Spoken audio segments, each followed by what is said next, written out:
That's a picture of Andrew Carnegie. He is the man that coached or mentored Napoleon Hill. That's Napoleon Hill when he was a young reporter working for a magazine.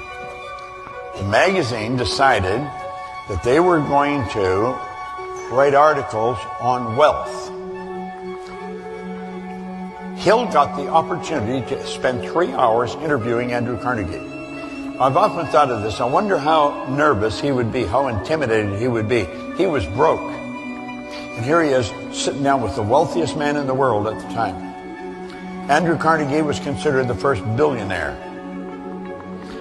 And he spent 3 days with him. Now, unbeknownst to Napoleon Hill, Andrew Carnegie was looking for people. He was looking for a person.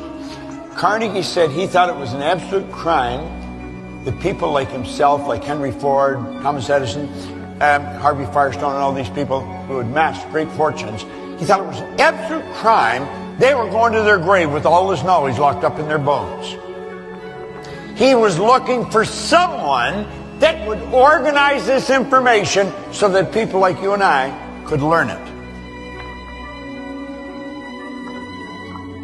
About halfway through, or towards the end of the interview, he thought maybe Hill was the guy he was looking for because he hadn't found anybody yet. So at the end of the interview, he said, Napoleon, this interview isn't ending, it's just beginning. I want you to come home with me. And he took him home, and they spent 3 days together. At the end of the 3 days,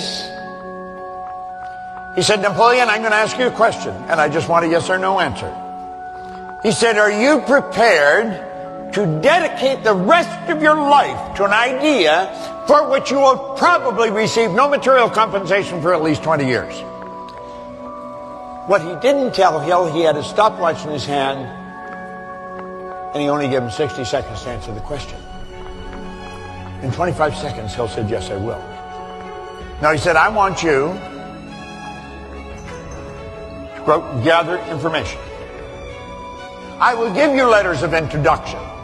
Paul was very, very successful. He became intimate friends with Edison and Ford, like I'm just explaining, and I want you to put it together in an organized manner so that anyone can do what I've done.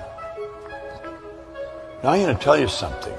So far as I've been able to determine, Carnegie made maybe 50 millionaires.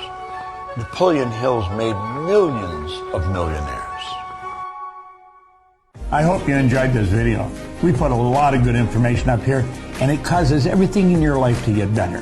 If you'd like us to notify you every time we put a new video up, hit subscribe and then turn on notifications. Check out all our videos, and we will notify you when we put a new one up.